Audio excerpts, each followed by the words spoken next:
Assalamualaikum warahmatullahi wabarakatuh. Sebelumnya perkenalkan, nama saya Lailatul Faiza NIM 065. Di sini saya akan mempresentasikan tentang struktur umum manajemen kantor hukum. Yang pertama ada direktur, yang kedua manajer litigasi yang terdiri dari advokat, pengacara, penasihat hukum. Yang ketiga ada manajer non-litigasi yang terdiri dari konsultan hukum, penasihat hukum. Yang keempat manajer marketing, yang kelima manajer keuangan, yang keenam supervisor administrasi dan umum. Selanjutnya yakni kantor hukum merupakan perusahaan. Istilah law firm bukanlah hal yang asing lagi, meskipun tak banyak orang yang tahu pengertiannya dengan pasti. Jika ditelisik secara harfiah, law firm berarti firma hukum. Jadi dapat dikatakan bahwa law firm adalah firma atau perusahaan yang memberikan pelayanan di bidang hukum. Biasanya law firm dibentuk oleh kumpulan pengacara atau lawyer dan bertujuan untuk memberikan bantuan hukum. Bantuan hukum yang ditawarkan pun beragam, baik yang bersifat perdata maupun pidana. Proses hukumnya pun bisa dilakukan melalui jalur pengadilan maupun di luar pengadilan. Selanjutnya, serba-serbi keuangan internal kantor hukum. Yang pertama ada pembagian laba. Laba yang diperoleh persekutuan perdata ini dari imbalan jasa atau honorarium dan sukses-fee. Dibagi berdasarkan perjanjian dan asas keseimbangan pemasukan. Pembagian antara sekutu statuter tentang laba berdasarkan perjanjian adalah dibagi dengan persentase tertentu, sama rata atau proporsional menurut pernyataan model. Sementara pembagian laba untuk sekutu mandater diberikan atas keputusan sekutu statuter yang telah termaktub dalam perjanjian ketika law firm berdiri. Yang kedua ada struktur kompensasi.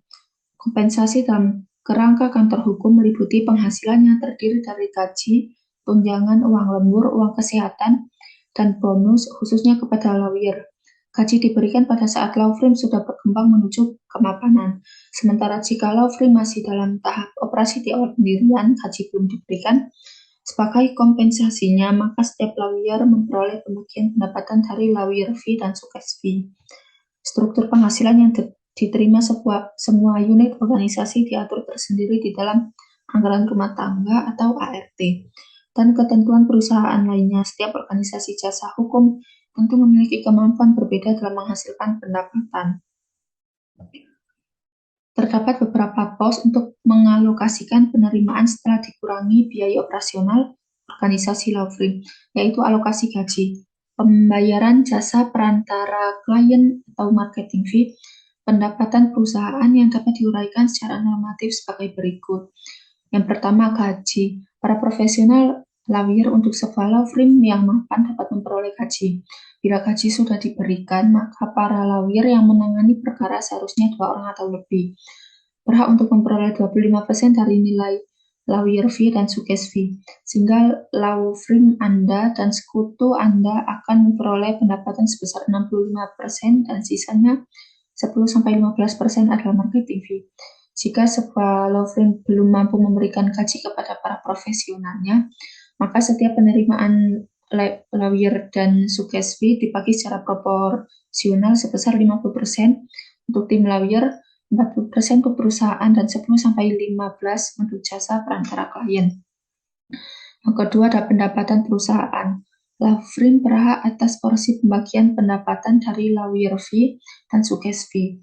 Untuk menjalankan roda organisasi, biaya sewa kantor operasional, ketatausahaan, gaji karyawan, pengadaan barang, serta akumulasi porsi keuntungan tahunan untuk para sekutu. Dan yang terakhir ada marketing fee. Jasa perantara kepada pihak di luar law firm, Anda layak mendapatkan tanda apresiasi atau penghargaan. Bagaimanapun seorang klien yang datang untuk memperoleh jasa hukum biasanya berasal dari rekomendasi seseorang kolega. Porsi sebesar 10-15% tersebut adalah berasal dari nilai lawyer fee dan 10-15% dari nilai sukses fee yang diterima law firm jika perkara berhasil dimenangkan. Sekian presentasi dari saya. Kurang lebihnya mohon dimaafkan. Wassalamualaikum warahmatullahi wabarakatuh.